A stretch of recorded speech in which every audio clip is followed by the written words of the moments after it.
La situación económica. La situación económica de México empeoró después de la Guerra de Reforma. El campo y la minería estaban abandonados. El comercio interior y el exterior había decaído y no se recibían suficientes impuestos. Por todo esto, el gobierno no tenía dinero para cubrir sus gastos e invertir en la mejora de caminos y puertos. Además, debido a las constantes luchas, el ejército había crecido y los gastos para mantenerlo eran enormes.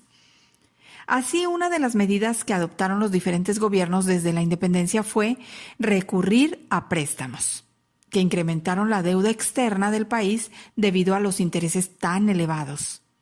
Ante la falta de recursos, Juárez decidió suspender el pago de la deuda que tenía con Inglaterra, Francia y España, aunque prometió volver a pagar en cuanto fuera posible.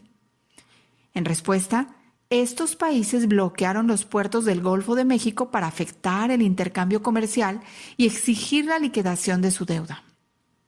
Juárez negoció con España e Inglaterra el retiro de sus ejércitos, con la promesa de que reiniciaría el pago de la deuda en cuanto la situación del país lo permitiera.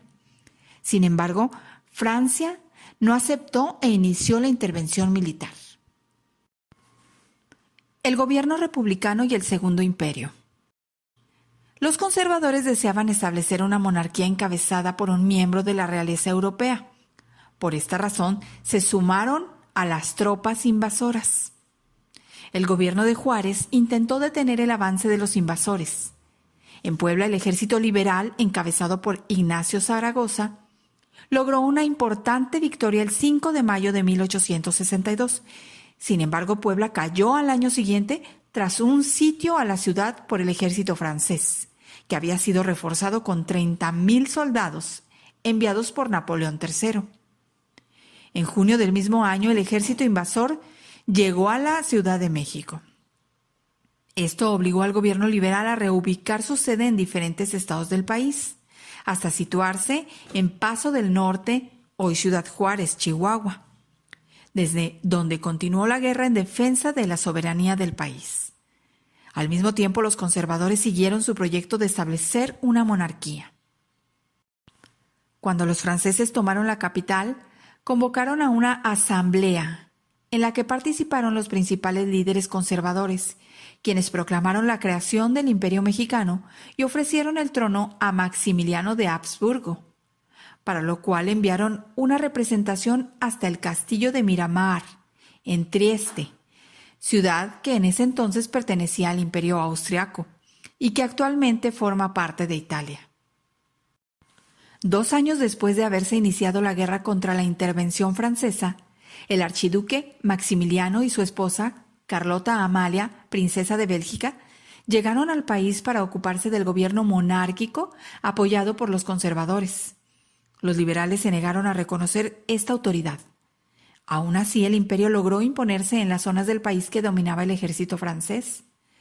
El gobierno liberal se mantuvo en las regiones que había logrado defender. Así, durante el tiempo que duró la intervención francesa, hubo 2 gobiernos, uno republicano, constitucionalmente establecido, y otro monárquico, apoyado por fuerzas extranjeras. El imperio de Maximiliano tomó una serie de medidas que provocaron que los conservadores le retiraran su apoyo.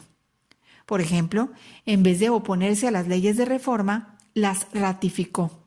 Eligió como colaboradores a algunos liberales. Estableció leyes por las que se devolvían sus tierras a los pueblos indígenas y se otorgaban a quienes no las tenían. También decretó leyes laborales que establecían una jornada máxima de 10 horas de trabajo y prohibían aplicar castigos físicos a los trabajadores. En el contexto internacional, el emperador Napoleón III retiró su apoyo militar y económico a Maximiliano, por la presión de Estados Unidos para desocupar México y porque Francia estaba en guerra con Prusia, actualmente parte de Alemania.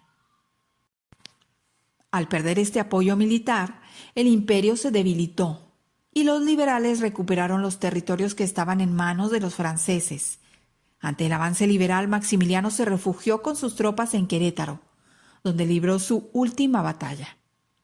Tras ser derrotado, fue condenado a muerte y fusilado en 1867.